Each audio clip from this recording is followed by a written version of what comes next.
ఎందుకు తప్పుదారి పట్టిస్తా ఉన్నాను అంటే రైతులను రెచ్చగొట్టడం, రైతుల్ని టెంప్ట్ చేయటం, రైతుల్ని ఇబ్బందులకు గురి చేయటమే మీ లక్ష్యమా? నిజంగా మీరు బాధ్యత కలిగినటువంటి ప్రతిపక్షమే అయి ఉంటే మీరు కూడా శాసనసభ్యులే కదా. సిరిసిల్లలో ఒకరు శాసనసభ్యులు, సిద్దిపేటలో ఒకరు శాసనసభ్యులు, గజ్వేల్లో ఒకరు శాసనసభ్యులు. మీ శాసనసభ నియోజకవర్గాలలో మీరు కళ్ళాలను విజిట్ చేసి పారదర్శకంగా గొనిస్తూ నిర్మాణాత్మకమైనటువంటి సూచనలు ప్రభుత్వానికి ఇస్తే మేము యాక్సెప్ట్ చేద్దాం.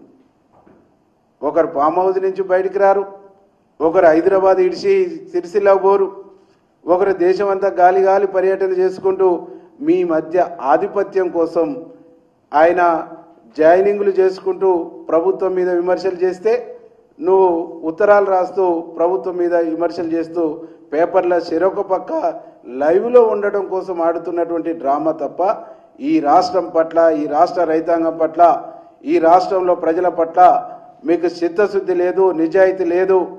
మీకు కనీసం ప్రజల కోసం మాట్లాడే అర్హత కూడా లేదని చెప్పేసి ఈ సందర్భంగా నేను గుర్తు చేయదలుచుకున్నా.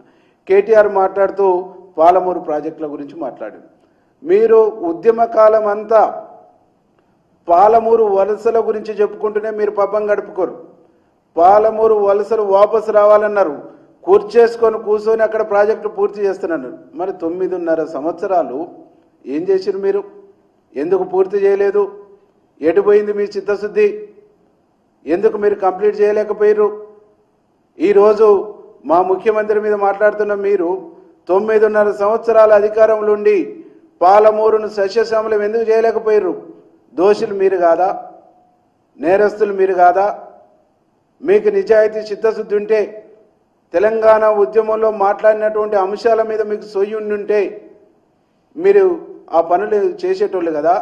మీరు సొయ్యి తప్పి, సొయ్యి లేక ఎక్కడనో కూర్చొని పాలనను పడకేపిచ్చారు కాబట్టి, పాలనను ఆటకెక్కించారు కాబట్టి, అభివృద్ధిని కుంటుపరిచారు కాబట్టి ఈరోజు ప్రజలంతా కాంగ్రెస్ పార్టీని కోరుకొని గౌరవ ముఖ్యమంత్రి రేవంత్ రెడ్డి అయితేనే ఈ రాష్ట్రంలో గాడి తప్పిన పరిపాలనని, విధ్వంసమైనటువంటి వ్యవస్థల్ని, గాడి తప్పినటువంటి ఆర్థిక వ్యవస్థని, అప్పుల పాలైనటువంటి ఈ రాష్ట్రాన్ని చక్కదిద్దేటువంటి సరైన దమ్మున్న, కలేజున్న, కమిట్మెంట్ ఉన్న నాయకుడు అని చెప్పేసి ఈరోజు మా ముఖ్యమంత్రి గారికి అధికారం ఇచ్చారు. ఈరోజు మీరు ఆర్బీఐ చెప్పింది, రాష్ట్ర ప్రభుత్వం ఎన్ని అప్పులు ఉన్నాయని సెంట్రల్ గవర్నమెంట్ చెప్పిందని చెప్తున్నావు. నువ్వు చెప్తున్నటువంటి అప్పులు ఒకవైపు నుంచే చెప్తున్నావు. కార్పొరేషన్ నుంచి తెచ్చినటువంటి అప్పుల గురించి ఎందుకు చెప్తలేవు కేటీఆర్ గారు? నువ్వు బకాయించిన 40,000 కోట్ల కాంట్రాక్టుల బిల్లుల గురించి ఎందుకు చెప్తలేవు? నువ్వు ఎగవేసిన ఫీజు రియంబర్స్మెంట్ గురించి ఎందుకు చెప్తలేవు? నువ్వు బాకీ ఉంచిపోయిన రిటైర్డ్ ఉద్యోగుల డబ్బులకు సంబంధించి నువ్వు కాజేసిపోయినా వాటి గురించి ఎందుకు చెప్తలేవు?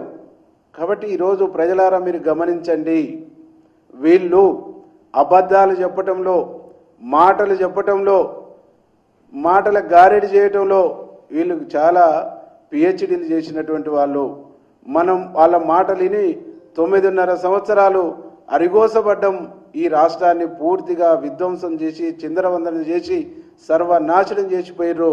ఈ రాష్ట్రాన్ని సరైనటువంటి పద్ధతుల్లో, ఒక విజన్తో, ఒక దూరదృష్టితో, ప్రజల కోణంలో ఈ రాష్ట్రానికి, ఈ రాష్ట్రం నుండి అన్ని వర్గాల, అన్ని సెక్షన్ల ప్రజలకు మేలు చేయాలి, మంచి చేయాలి అనేటువంటి ఒక సంకల్పంతో మన ముఖ్యమంత్రి గారు, మన నాయకుడు రేవంత్ రెడ్డి గారు ఒక గొప్ప ప్రయత్నం చేస్తున్నారు.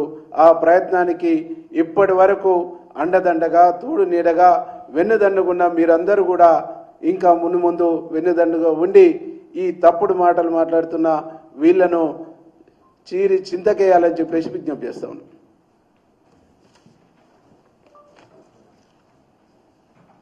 ఓకేనా? Thank you.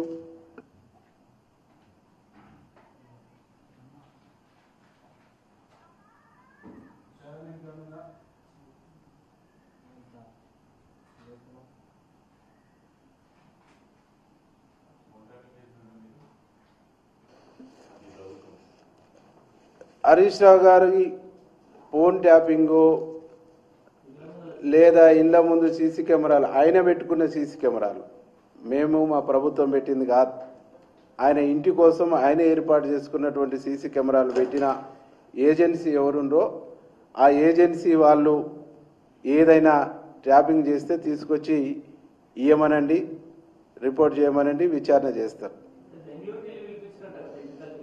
సరే, ఇప్పుడు నేనున్నాను, నా ఇంటికాడ సీసీ కెమెరాలు ఏర్పాటు చేసుకుంటా, నా గల్లీలో సీసీ కెమెరాలు ఏర్పాటు చేసుకుంటా.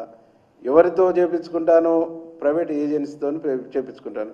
ప్రైవేట్ ఏజెన్సీ బెంగళూరు నుంచి తెచ్చుకుంటా, బొంబాయి నుంచి తెచ్చుకుంటా, ఢిల్లీ నుంచి తెచ్చుకుంటా, హైదరాబాద్ నుంచి తెచ్చుకుంటా, దాని వివరాలన్నింటినీ ఇచ్చి కంప్లైంట్ చేస్తే తప్పకుండా దాని మీద విచారణ చేపిస్తాం. ఈరోజు ఫోన్ ట్యాపింగ్ చేసిందని చెప్పేసి వాళ్ళ మీద స్వయాన ఆనాటి వాళ్ళ విశ్వాసపాత్రుడైనటువంటి రిటైర్డ్ ఎంప్లాయీ ప్రభాకర్ రావయ్య స్వయంగా చెప్పిండు. పలానాయన చెప్తే పలానా వల్ల ఫోన్లను ట్యాపింగ్ చేసిందని చెప్పేసి విచారణ ముందు ఆయనే చెప్పిండు. ఆ విచారణ ఎప్పుడు మా మెడకు చుట్టుకుంటుందో, ఎప్పుడు మా మెడకు వేలాడుతున్నటువంటి ఒక కత్తిలాగా ఉన్నది, దాన్ని ఎప్పుడు మా మీద పడుతుందో, పదే దాన్ని లైవ్లో ఉంచి మా ఫోన్లు ట్యాప్ అవుతున్నాయని దాన్ని సైడ్ ట్రాక్ చేయడం కోసం ఆడుతున్న డ్రామా తప్ప ఇక్కడ నిజాయితీ లేదు. ఈరోజు స్వేచ్ఛగా ప్రజలందరూ ఫోన్లు మాట్లాడుకుంటారు. ఆనాడు భార్య భర్తలు ఫోన్ మాట్లాడుకోవాలంటేనే భయపడ్డటువంటి రోజులు, ఒక నాయకుడిని కలవాలంటేనే భయపడ్డటువంటి రోజులు.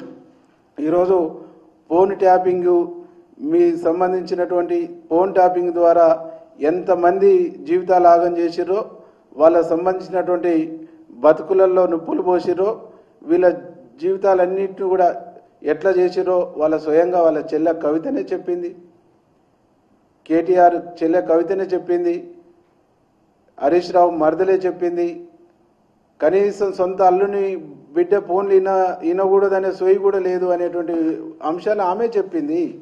కాబట్టి ఇలా వాళ్ళు మాట్లాడితే దయాలు వేదాలు వల్లించినట్టే.